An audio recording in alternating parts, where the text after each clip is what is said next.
You don't avoid conflict with your family because you're weak. You avoid it because your brain treats their reactions like a survival threat. That's why you explain yourself, justify yourself, and still feel misunderstood. But what if explaining is the very thing keeping you trapped? Today, we'll break down the psychology behind toxic family dynamics and how to protect yourself without saying another word. You rehearse conversations in your head that never actually happen. You imagine finally explaining everything, why their words hurt, why their behavior crosses a line, why you can't keep doing this.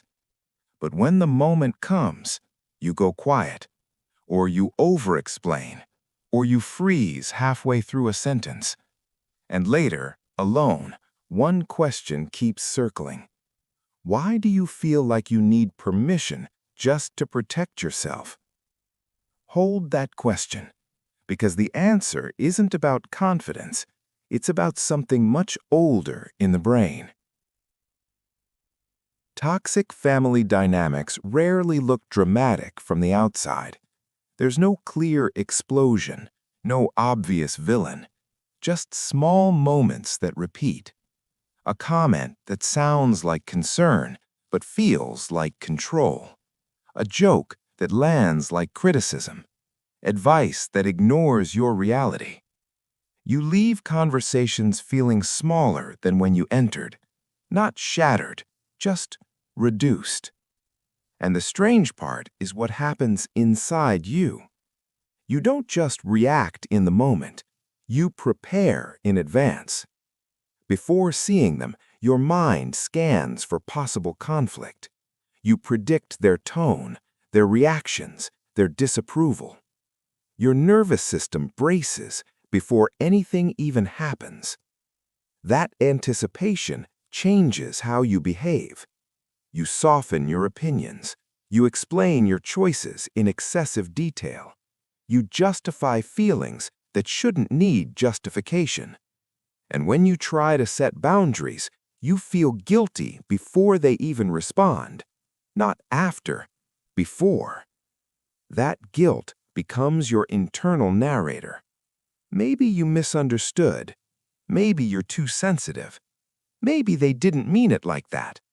So you explain more, clarify more, defend more. And strangely, the more you explain, the less understood you feel. Because explanation becomes a negotiation for emotional safety, not communication. Over time, this pattern shapes identity. You start measuring your legitimacy by how well you can justify your needs. You don't just want respect, you want approval of your right to want respect. Psychologically, this is not random. It's a learned relational pattern, often called fawning in trauma psychology. Not fighting, not fleeing, not freezing, appeasing. Maintaining connection by minimizing yourself. But that raises another question. If this pattern feels so exhausting, why does your brain keep choosing it?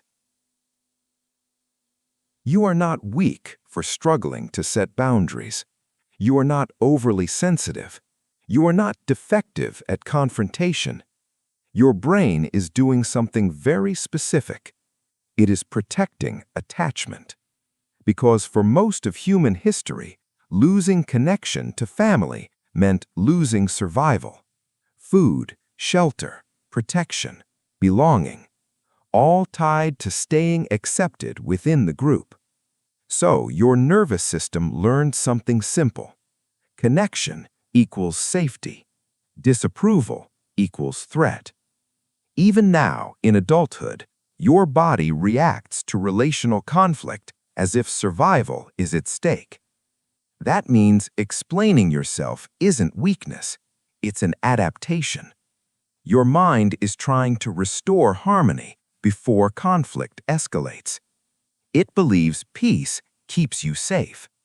But here's the hidden cost. When harmony requires self-erasure, safety becomes conditional, and your nervous system never fully relaxes. So the real issue isn't why can't you speak up? It's why does your brain treat their reactions like a survival signal? To answer that, we need to look deeper. Think of your brain as having a smoke alarm designed for relationships. Its job is not accuracy. Its job is speed. If it detects possible rejection, tension, or emotional threat, it activates protective behavior immediately. This system is largely governed by the amygdala, the brain's threat detection center. When relational conflict appears, the amygdala sends a fast signal: danger, restore safety. The prefrontal cortex, the logical thinking part, activates more slowly. So before reasoning begins, your body is already reacting. Heart rate shifts, muscles tighten, speech patterns change. Now add learning. If past experiences taught you that explaining yourself sometimes reduced tension, your brain encodes explanation as a safety behavior, not communication, regulation, a way to calm the emotional environment. Here's the metaphor. Your nervous system becomes a thermostat trying to keep the emotional temperature stable.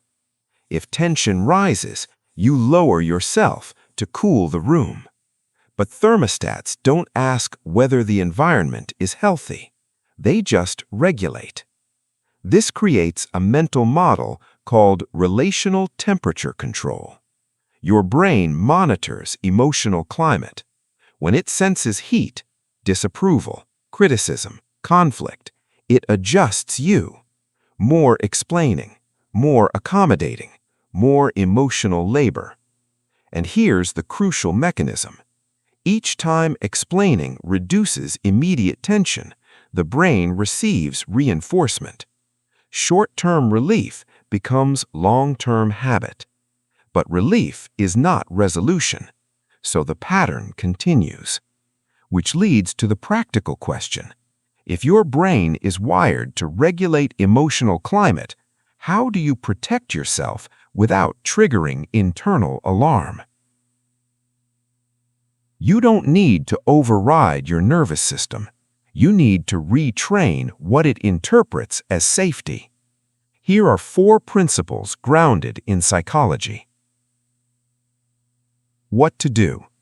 State your position briefly without justification. This doesn't work for me. I'm not discussing this. I've made my decision. Stop there. Why it works. Excessive explanation activates cognitive rumination loops. The brain treats unfinished justification as an open task. Brief orientation signals closure. Closure reduces mental load and lowers threat perception over time. Example: instead of explaining why you can't attend a gathering, you simply say, "I won't be there this time." Your brain learns the interaction can end without negotiation. What to do. Allow silence, tension, or disapproval to exist without immediately smoothing it. Pause, breathe, stay present.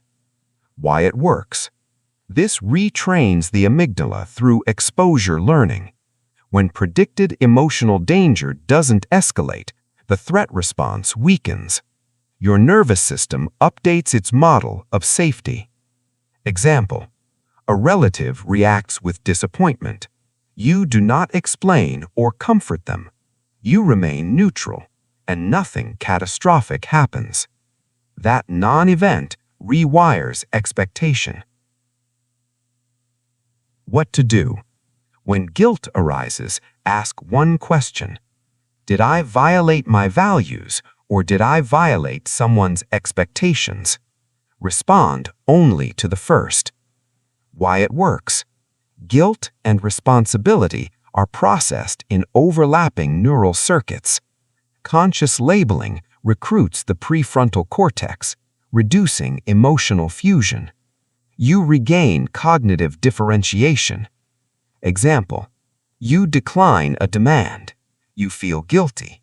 You recognize the guilt comes from expectation, not harm. No repair required. What to do? Prepare short phrases before interactions. Rehearse them mentally. Consistency is more important than wording. Why it works. Pre-decision reduces decision fatigue and threat scanning. Predictability signals safety to the brain's habit systems. Behavior becomes automatic rather than reactive.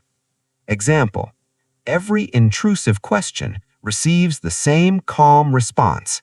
I'm not discussing that. Repetition creates stability. All of this returns to one simple mental model. You are not managing people. You are managing emotional temperature signals in your brain. Your nervous system learned to cool tension by lowering yourself. Now you are teaching it a different regulation strategy. Stability without self-reduction. Boundaries become internal climate control, not defense, not rebellion.